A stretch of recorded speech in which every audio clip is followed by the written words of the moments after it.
This is the EWN Podcast Network. Ever wondered how you could turn your side hustle into a full-time gig and spend more time together? Hi, I'm Vikki, a #1 best-selling author. And I'm John, a retired Los Angeles police officer. Welcome to Dig the Well, where we help couples navigate the world of business. We've been married for 35 years, and because we built a successful side business, John retired 9 years earlier than he originally planned from the Los Angeles Police Department after 25 years on the job. Now we spend more time together, and we want to help couples like you do the same. Join us as we help you overcome common obstacles, and we show you how to make extra income without sacrificing family time. Ready to dig deep and build your well? Let's get started. Hello, hello, hello. John and Vikki here, excited for this interview because it's with a really great friend, longtime friend of both of us. We've been in business together. Now we support each other in our separate businesses, and we're both authors. That's kind of cool. And yet we go way, way back. So before I introduce our guest, I want to tell you a little bit about her. Her name is Ivette Osborne. Actually, when we knew her, it was Yvette Pacheco. And then she married the man of her dreams, and we got to be at the wedding. So exciting. I can't believe it's been like 10 years now, I think. But Yvette is a woman whose life journey has been nothing short of extraordinary. As a single mom, entrepreneur, part-time actress, CEO of a nonprofit organization, wife, grandmother, and a passionate advocate for health and wellness. Yvette's story is one of resilience, ambition, and unwavering determination. That's Ivette Osborne. Yay, Yvette. Hey, guys. Hey, welcome. So glad you're here. Thank you so much. I'm so glad and so pumped to be here with you guys. I've been watching and just saying like, oh yeah, that would be so fun to get together and do this. So thank you so much for having me on. Yes, thank you. Thank you. And I think we were chatting on social media about this podcast coming out, Dig the Well. But before we jump into like how we met each other and your background, you did tell me in a private message that the well meant something so special to you. Can you tell everybody what that was all about? Yeah. So when I started, or I was starting one of my businesses, that name came up, the well. And it's biblical background for me. So, coming to the well and just seeking the water and it meant so much to me because it's like, I wanted to be able to have a business where people could come to the well, right? And come and get things. And so I think that's for you guys too, right? Like Yeah. digging the well. It's like getting that fresh water, so to speak, right? Yeah.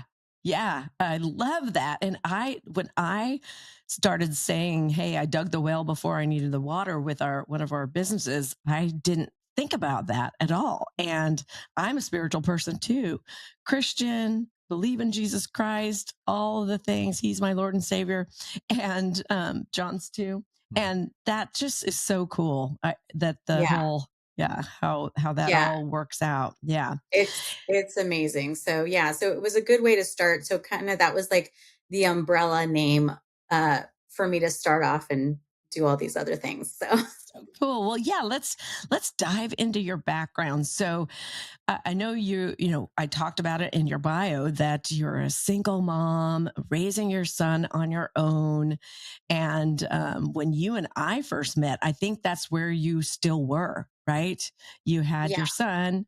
And we were both in a candle business together, a direct sales candle company. Can you tell us a little bit about that? Yeah. So I was a single mom. I had a boyfriend at the time, but it's just not the same, you know.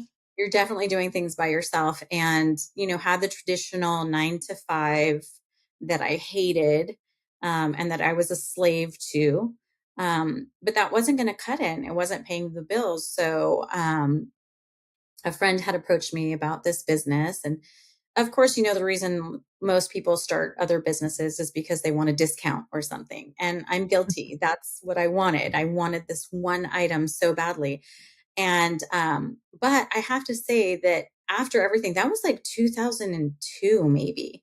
And after everything, it was like, this is it. Like this, for me, the direct sales, um, arena was the answer for me to be able to give my son everything that I needed to give him, without at that time having another income from a father. Mm. Right. So yeah, so I dove right in and unfortunately jumped from business to business. But But I'm sure you learned a lot. A lot of times when you absolutely. do, yeah, go from one to another, you realize, oh my gosh, it was really good there or not, or the other, or the reverse. Oh, it's so much better here. So you Yeah. And do learn. also, just learning about yourself and knowing, hey, I wasn't in it 100%. Right. I know that we were part of another company that was amazing and it just wasn't the right time for me. And I had to move on at that point and just know, like, you know what? I'm not giving it my all. It's not that the company wasn't working, I wasn't giving it my all. And so knowing that and coming to that realization was helpful because a lot of people may not be able to get there and they blame it on the company when it's really not that.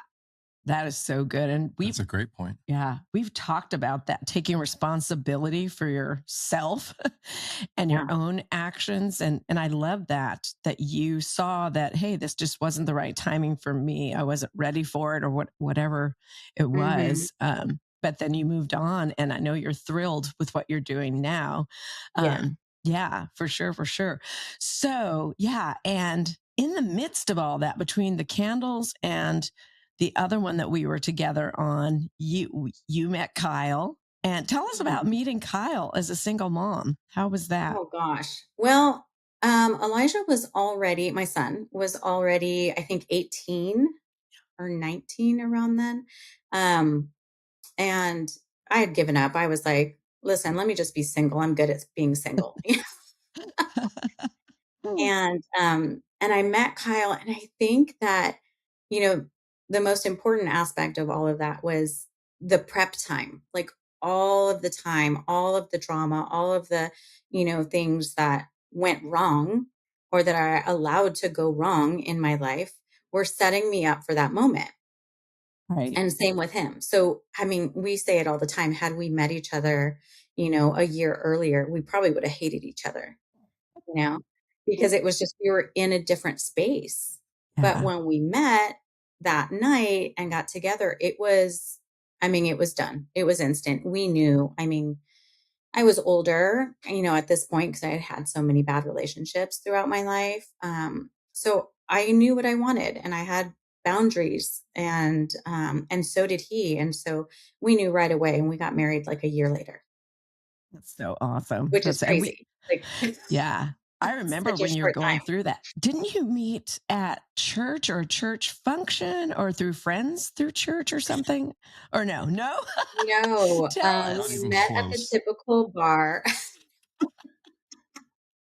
That's so funny. kind of a different well. But you're both believers. Then maybe what I'm remembering is that you're Yeah, both believers and you had yeah, that strong connection with yeah, we that. were, and it was funny that, I like I said, I had my boundaries set up, I knew what I wanted, what I didn't want, and I gave him 21 questions that night, he didn't run away, and I was like, "Oh, this is great."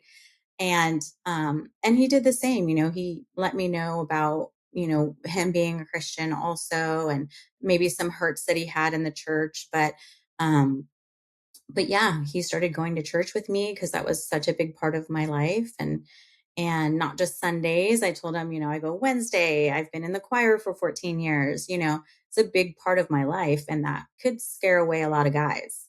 Yeah. So, Right. no, so we had that in common and he's been with me ever since. I love it. I love it. And it's funny, we haven't talked about it, but you were a Christian before I was. You accepted Jesus into your heart in high school, right? Right.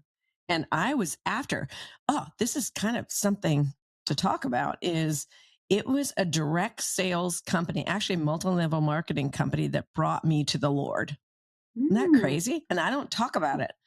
And I think it should be, because MLMs, direct sales, get bashed like crazy. Right. And what an amazing, and it has changed my life when I really think about it. It was an altar call. For those of you guys that maybe don't know what that means, it's when, just genuinely and sweetly at a service, the pastor will say, and if you feel a tug at your heart, if you're missing something in your life and you would love Jesus to come into your heart, please step forward. That's called an altar call, and you walk forward. And for whatever reason, I knew about that, but I always thought, oh, accepted Jesus into my heart. Am I going to get like a shock, like a lightning bolt? I don't know why. I thought that. But anyway, at this direct sales meeting, they had a church service on a Sunday. And we went to it, just think it was a regular church service, not much anything else of it. But I felt so called to move forward and accept Jesus. And so, because John had already, for years prior to that. Right. So anyway, I know we're kind of getting off total tangent there, but there are such good things that come out of direct sales companies. Absolutely. I'm seeing that more and more. And actually, a company that I just partnered with, they, I mean, their values are so much so in that alignment that, they tell us, like, here's our meeting times and here's this and here's that. And we're trying to launch this and that. But everything's recorded because they want us to spend time with family first. And Yes. it's so powerful because I can't I can't even think of one place that I worked where they said it was family first. Right. It was Right. my dream first, my work first. Like, I don't care if you have a child or not. Get a babysitter, figure it out. And it's like, that's why sometimes I'm dumbfounded with, you know, all the stuff that direct sales gets and, the negativity, because it's like, oh my gosh, it's so freeing. Yeah. And Yeah. then you're learning so much more. I mean, we could get into all the other things, but it's like, I've never read so much in my life. I used to hate reading. It'd put me right to bed, you know? Yeah. Right. Yeah. And You'd be out, right? yeah, now I read at least, or listen to, thank goodness for Audible, Yeah. listen to at least 10 to 15 books a year. Yeah. Yeah. And I Great. think a lot of employers, especially big corporations, they say they're family first, but their actions prove otherwise. Even with the Los Angeles Police Department, I do think there's a number of supervisors and command staff that really do care about family, and they really do want to put family first. Unfortunately, the city's policies don't allow it to work out that way. And it's Mhm. kind of a shame, right? Because family should come first, because everything we do is for our families pretty much. Right. Yeah. Yeah. Yeah. Absolutely. Yeah. Yeah. So if you've never thought about looking at a direct sales company, you thought it was kind of cuckoo. If I were you, I would look.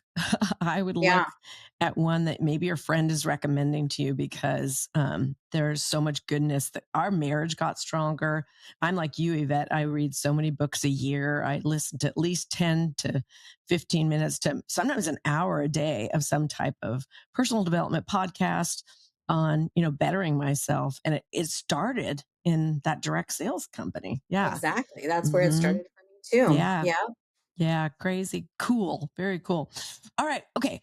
Something about your bio that I didn't know that I think the listeners would find fun to hear about is part-time actress. Are you still doing that? Did you do that all along? Tell us. No, I started that really, really late in life. It was something I always wanted to do. As a kid, I was always excited, wanted to be, on TV or whatever. And then, of course, life took over. Yeah. I had my son when I was 24, which is not too early.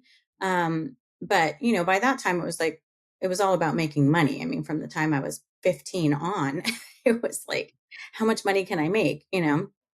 So I didn't give it the time. And then finally, when I was an empty nester and I didn't have to worry about my son as much, I was like, I'm going to look into this. And so I did. And I started working with a company well, Burbank technically, but yeah, doing a bunch of TV shows and things like that. And it was super, super fun. And then I do commercials still from time to time with a company here in Orange County. That's So fun. Tell yeah, us it about, was pretty much fun. yeah. Tell us about the residual income side of it is because I had always heard I wanted to be an actress too, but my dad wouldn't let me. And my dad had a casting agent as his best friend. And I can't believe that he didn't even let me get introduced to him. It was really sad. But I've always been curious. They say, if you do a commercial, you get paid residual income on that. Is that something you work into your contract or is that just Yeah. automatic? Okay. Yeah, no, definitely. If you're going through an agency like I did, then sign a waiver for that stuff. Like they can use Yeah. and abuse you as much as you want, as much as they want, as long as they don't have you on a speaking part. If you get a speaking part, I think it's a little bit different. Right. Yeah. But if you're just background and you're just, kind of doing the things, it's fine. But most of those places will have you sign a waiver, so that you don't have that. And if you had somebody like your dad's friend, that would have been probably where you're going to start to see some of those residual checks and stuff like that, because they would probably work that into the contract. Definitely. Yeah, that sounds about right. Yeah. Yeah, he wouldn't let me talk to him. And now that we were just sitting here talking, I look over at John. I'm like, wait a minute, John was an actor. I forgot about it. You had your SAG card and everything. This is when he was still LAPD. And tell us about that real quick, because you're not getting any residual. No, and the problem with that is He's like, it was a pain because it wasn't like we were an empty nester at the time. Like you Right. were saying, like you had time to do that, and that makes sense. At that time, the kids were little. They were how old were the kids back? It was a long time ago. It was Frailty was one of the movies. Frailty. Yeah. I don't know what year that was. Anywho, it was like they would have all these calls you'd have to be at, right? And it's usually early in the morning, and I'd always get last minute notice. Hey, you got to be here tomorrow morning, 5 o'clock in the morning. And it was like, I can't do that. I've got, and again, with my job, I couldn't just say, hey, you know what? I'm not going to come in today. I've got some other things to do. It doesn't work that way. So I said, no, I've got to work. And then I've got family stuff. I remember one time we were at, our son was playing football, and it was Orange County Junior All-American at Ocjaf. Yeah. And I was one of the assistant coaches, and my phone's blowing up, and I'm thinking, I'm busy on the field, right? So I finally look, and it's them calling me saying that they wanted me on the set for something.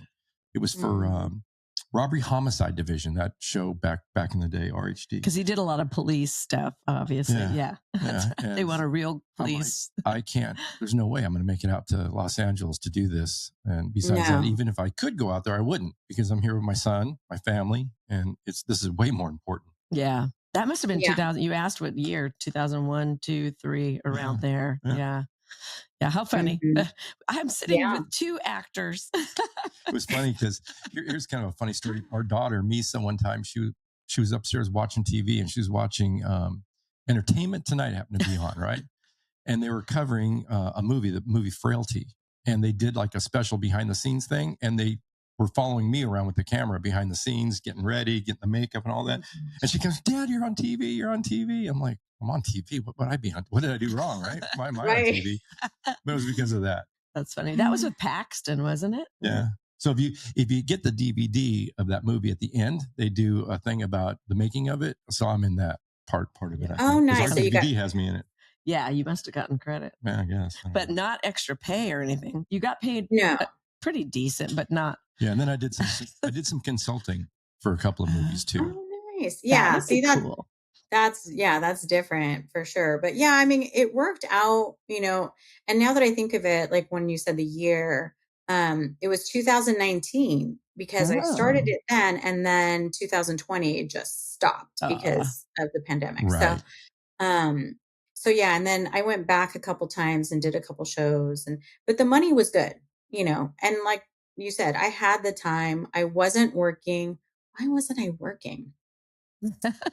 I'm like, there's hardly ever a time that I was working like a traditional job. Right. But if I remember correctly, it was, it was because 2018, I had started another direct sales company. I was doing really well with them. I had a full-time job that was insane. I was working anywhere from 40 to 70 hours a week. I never saw my husband. My son was, thankfully with his girlfriend's family and stuff all the time. So, but it was bad. I worked so much, and then all that loyalty, all that, sweat and tears and all that, um, they let me go because they restructured. Uh, And that's and why I didn't have a job at that time. And I was like, okay, well, I'm doing the direct sales thing. I have enough time on my hands to go and do the acting. And that's when that happened. right. But honestly, thank God you dug the well before you necessarily Yeah. needed the water. As I say, as Right. we say, Yeah. you had your other company, your business that you could spend more time with and bring up the income if you needed it, and didn't Yeah. want to And I find did another really job. well the first 2 years. It was great. I didn't have to work at all. So I was able to Yeah, stay home and do whatever I wanted. It was that's awesome. awesome. Yeah, Mhm. and one of the things that we brought up before in another episode, and one of the things that we totally believe in is having multiple streams of income, right? Not Yeah. just relying on one source. And it seems like you have many, many streams of income. Tell us a little bit about that. Yeah. Yeah. So, those things that you don't want to get from your parents. Well, this is one of those things you want to get from your parents. And, just like Misa and John with you guys, seeing you guys and having that example. It didn't hit me until later that I did have that example in my mom. She was an entrepreneur too. She did direct sales and yeah, I mean, back in the day with Shockley and all the different things. Yeah. So, Awesome. so I think that's part of where it came from too. But once I started the direct sales companies, and I just realized like I need to have more. And then you have those situations like I did in 2018 where they just restructure and they let you go, or the pandemic where everything closes down. So for me, it was like, this is the only way to survive. You know what I mean? Yeah. This is the only way to where if I'm by myself, I'll be able to survive. And now I'm married and, I think we got married. It's actually, we just celebrated this Saturday. We just celebrated 11 years. Oh, So I was yeah. close. I was So, close. yeah. Congrats. Congrats. Yeah. So, so I knew because I always had that single mentality that even though I was married and I have my husband's support and, financially as well, I knew that I needed to keep that going. So, Yeah.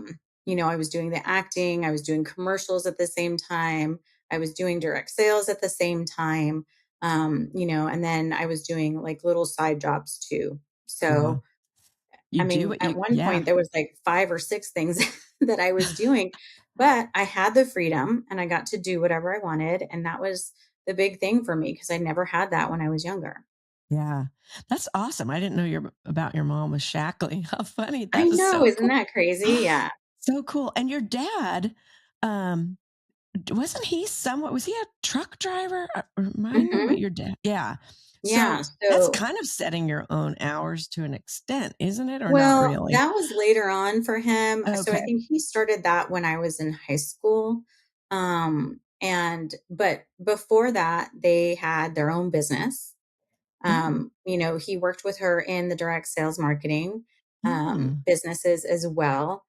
He had a traditional job for many years, but they let him go. And then he had already had his business going. So, thank goodness they had that right. going for years and were actually able to sell that business Right. to Wow. someone else and, reap the benefits of that. So when he became a truck driver, he was older and he was kind of over Yeah. it. He had Yeah. already had money. We were getting older, I'm the baby. So Yeah. it was like, 3 more years and then he was done, Right. so to speak. So yeah, so he was a truck driver until, gosh, I mean, he worked until he couldn't really anymore. Yeah.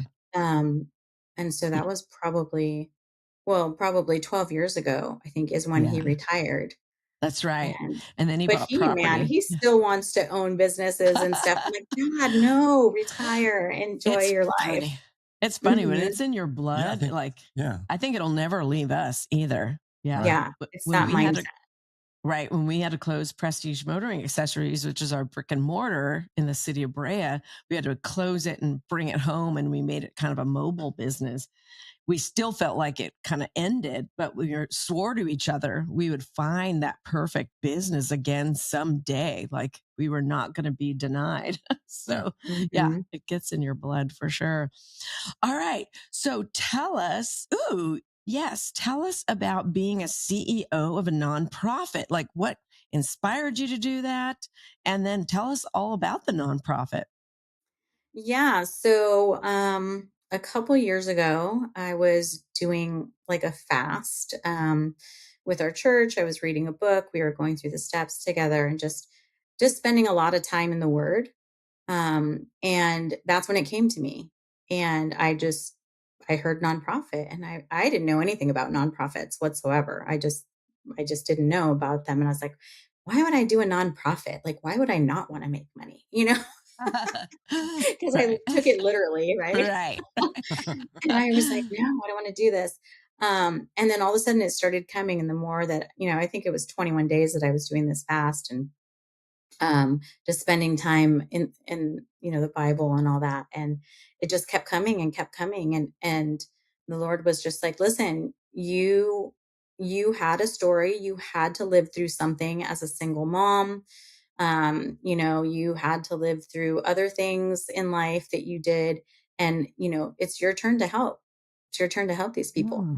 Yeah. And I have a heart for the elderly, and for the youth too, that the kids that maybe don't have resources and they need resources, but maybe their parents don't have it, or they're in foster care, whatever it is. It's like when I see a young person that wants to succeed in life, it's like, wow, what can I do for that person? So that's kind of, That's where it cool. came from, was basically the Lord telling me, like, downloading it, like, this is what you need to do. You need to take everything that you lived and make it better for someone else. Yeah. And so we started, our nonprofit. It's called From a Friend.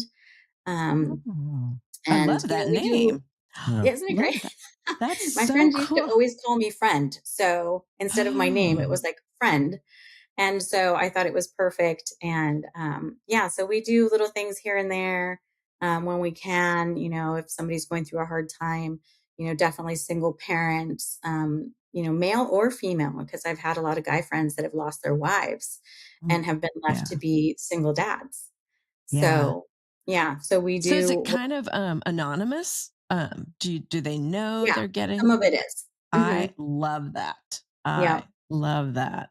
Because Yeah. that's been on my we haven't talked about this. I did not know any of this, Yvette. That's been on my bucket list, that when we're raking in the money, when we're really raking it in, I want to give to friends anonymously. Like if I find out they can't make their mortgage payment, I Yeah. want to just go over to their house, slip the money underneath the doormat, and not have them know it's coming from us ever. Mhm. Um, yeah, that is so cool. So that's what it reminds me of, in a sense, that it's a nonprofit that helps people, sometimes anonymous, sometimes not.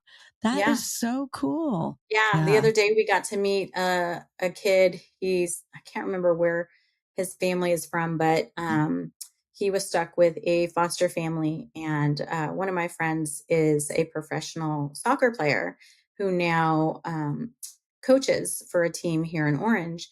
And so he's like, hey, what's that about your nonprofit? Do you do this? Do you do that? And we were able to sponsor him Mm. onto the team and get his uniforms for him and stuff like Oh. that. So, it was just a little thing, but it was Mhm. really cool because this time we actually did get to meet him, and he sent me this cute little note we have on the fridge. It's so Yeah. rewarding, like when you can, like you said, when you Yeah. have funds to do that and stuff. Right. It's just even the little things. It's just That is awesome. that is really cool. We are so Yeah, much alike. Gosh, I didn't even I know. know. It's so crazy. Love it. And then one of John's things too is there's going to come a time where we don't need his pension. We're making enough money on all our other side business, all our other businesses, multiple streams. Remember, tell what you want to do with your pension. Yeah. So when we get to the point, we're not there yet, but when we get there, I want to take, you see the big wheel that they spin, like the Wheel of Fortune kind of a thing, right? Mm-hmm. Yeah. So you had one. Right. For the candle. Remember that from Party Light? So it's like a dry erase board, a circular dry erase board that you can spin, and it has a little pointer on it. Yeah. So what I wanted to do in each of those little pies, put down a different nonprofit. Right. And then spin it every month, and see which one gets my pension check mailed to them. Yeah. Oh, that is so awesome. I thought that was really cool too. So someday it's going to happen. It's going to happen when we're multi-million-dollar a year earners. Yeah. But it's just cool to give back, right? No matter what, we were not going to get into politics, but no matter what side of the aisle, though, good people love to give back. And it sounds like that's us 3 and 4, including Kyle. In case anyone in the city of Los Angeles thinks you're going to get off the hook paying me my pension, because I don't need it. You don't have to get the pay. You're still going to pay it. It's just going to go somewhere else. So it's a good cause. Yeah, exactly. Yeah, that is super so cool. awesome. So tell us about, your book. Really, I wanted to get into what the name of your book is, so the listeners can go get it. Tell us why you wrote it, and I know hold it up if you got it there. Do you have it? Yay! There it is. That's cool. Don't be this girl. You could see all the things you don't want to be. Yeah. Tell us more. So, actually, it was funny because I was at church one time, and this guest speaker came, and I was just so on fire after I heard him speaking, and he was talking about, having his kids start their own businesses with window washing and different things. But he just inspired me so much that I went home that night and started writing a book. This was probably 20 years ago. And it just sat there on yellow pages, a pad of paper, and it just sat there. Well, my friend Cindy, that I go to church with or went to church with, she started having like a workshop about writing books and stuff. So I got on that workshop, and we've done so many things together. We're both creatives. So we've done so many plays and different things together. So she asked me to partner with her on this book. And this is Cindy right here. Oh, so yeah. We've known each other probably 20 or so years. And so she asked me to partner with her on this book that came to her, and it's awesome. It was literally the perfect thing because it is part of what I'm going to be writing in the book that I had started, which obviously got put on the back burner because we did this. But we're talking about like our experiences in life. She is still single. I am now married, but everything that happened, until today, the things we went through, the relationships we went through, the girls that we were back then. And the fun part about the book is that we've incorporated a lot of romantic comedies into that. So each chapter is about a romantic comedy and that character. So That's like awesome. one of the movies is with Julia Roberts. Pretty Woman? Oh my gosh, it just escaped me. But Pretty Woman? Not Pretty Woman? No, it was My Best Friend's Wedding. Oh, yeah. And that's one of my favorite movies. And I just loved it. I loved it so much. And then as we started to write this, I was like, oh my gosh, yeah, you don't want to be that girl. She was horrible. She was pining after her best friend when she found out he was going to get married. And, she didn't even really know what she wanted. She was just, being evil and vindictive and trying to break up this couple because she wanted him, even though she really never wanted him before. They were just best friends. So, it has to do a lot with that kind of stuff. But we put the romantic comedies in there just to kind of, bring some warmth to it a little bit. And then we share our experiences and give resources to the women as well. So that's great. There are and it makes it relatable. Yeah. There's, questions in the book for you guys, for them to ask themselves. We do have a podcast also where Yeah, we tell kind us of get, about the podcast. What's the yeah, name? we do it. It's called the Don't Be This Girl podcast on Good. YouTube. We are on Spotify and Apple Podcasts as well. So, we just go on there and we just have a conversation with each other, and we talk about, these really important topics for single women and for married women, because, it's don't be this girl that doesn't just stop after you're married. You Right. don't want to be that girl either sometimes, and sometimes we see that happening, and, we need to learn how to know our lane and respect the man, and all that kind of stuff too. So basically a lot Oh, of what we've listening? learned. John's looking at me. You listen to that part, the respect the man part? So funny. It's true though. I have a marriage coach. Even after being married 35 years, I have a marriage coach just to fine tune me, not him, me. Yeah. And one of the things is respect. Respect Mhm. is huge for the man. And I remember asking you that. You're like, yeah, it kind of Yeah. is. Not being disrespectful. Yeah, exactly. Yeah. And it's so hard sometimes, especially like, for me, I was single for so long, um, and had so many bad relationships that, I was always the one that had to be in control, or felt that I had to be in control, because where they were guiding me was not the right place. Right. And so letting go of that has been, and still is, like you said, it's a work in progress. It doesn't matter how long you've been married, if it's been 1 year Right. or 35 years, Right. so I commend you for doing that, because it is hard, and we need to have stuff like this, and this is Yeah. why we did it, because we need to have, it's almost like a guide, relationship Yeah. tips, married or Everybody single. needs it.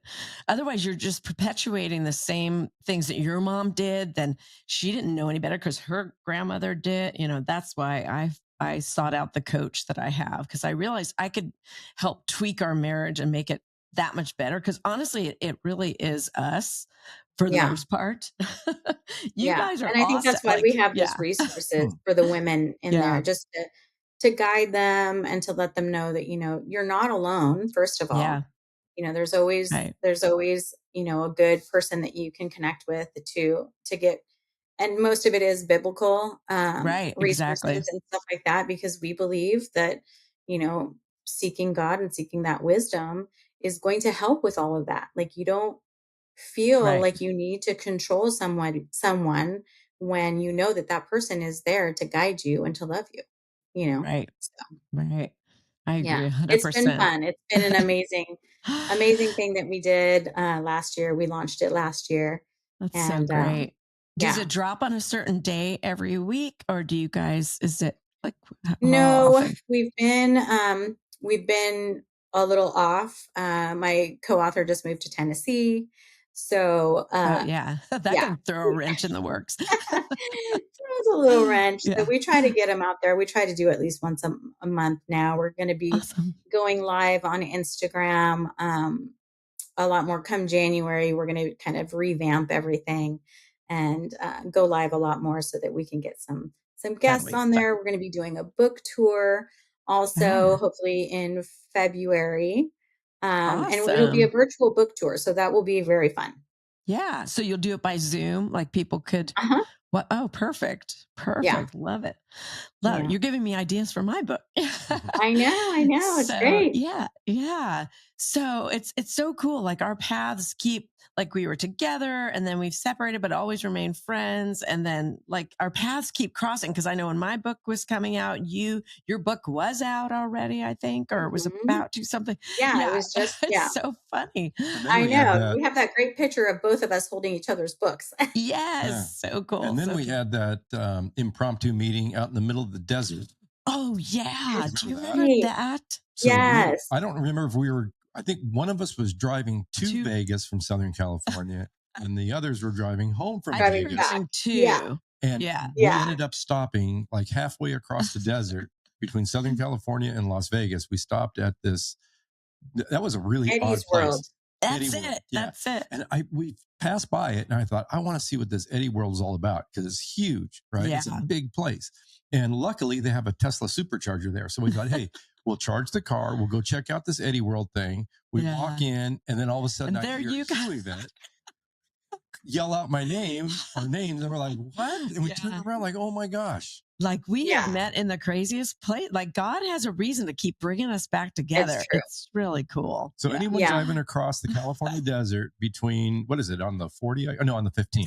Driving on the 15, I think, right? Somewhere. I can't remember. remember. Eddie World. Yeah, it's called Eddie World. It's like a little, I don't know what you call it. It's like a little bit Buc-ee's of everything. for people on the East Coast. Yeah, kind of like a Buc-ee's. I don't remember. Like a Buc-ee's. Yeah, that's just got everything. Yeah. Yeah. They have every like fruit and candy and it's just an odd place. Beef jerky, nuts and food turkey and more stuffed animals than you'll ever need in your whole life. Yeah, and it's just out in the desert. It is like an amusement park, 7-Eleven. Yeah. Right? Yeah, 7-Eleven on steroids. That was funny. So plug for them. But that's another great business. They're booming. What a smart guy, whoever that was that started that. Yeah. But think about all the headaches that guy probably has with staff and insurance and everything else. And then when, of course, COVID hit, I'm sure his business went completely south on him. I'm sure. Yeah. Him or her. Hopefully it could be a woman-owned business. Mm-hmm. Yeah, that's true. Yeah. Hopefully it's back up and running and still running. I mean, it never went down because I think we went to Vegas during COVID. Yeah. And it was still there. So, we flew. Didn't we drive? We never drove during COVID. Oh, we flew when nobody else was it's flying. Been back up because we were up there. I want to say I don't know, sometime last year we went up there for something and it was open. We stopped in and that's so good. It's a great place. Yeah. All right. Well, tell us, we'll wrap it up by hearing more about your book. And I guess you have a special offer. Did you want to tell all the listeners if anyone wants to grab a copy? Yeah, awesome. So Black Friday is coming up. So of course we are on Amazon. So you can find us on Amazon.com. You can grab the book. I think we're going to be offering the book for $16.99 and the Kindle version right now is only 99 cents. So that's going to be a great Black Friday sale. So if anybody wants to jump on there, that would be great. Yeah. Awesome. And in the comments and in the show notes of this, we'll have Yvette's contact information, or if you'd like to follow her on Instagram, on any of the social media platforms and buy her book. We'll put the link to that as well. This has been so much fun, Ivette. We've had so much fun with you. We have to add Kyle over here. Yes, we'll add you. Sure. Sure. Well, we were chatting before all of you jumped on with us that John was like, "Hey, I'm odd man out over here," and we were like, "We should have invited Kyle." Yeah. So next time we'll do a foursome. Wait, that's definitely. But the four of us will be on the podcast together. Oh boy, this is not that kind of a podcast. Well, thanks again. I don't think he'll be down for that. Thanks. Look, I like Kyle. I don't know if I like him that much. I definitely don't like him that much. Thank you. And I'm trying to rein you guys in. I know. As soon as you started already. Don't be this girl. Yeah, exactly.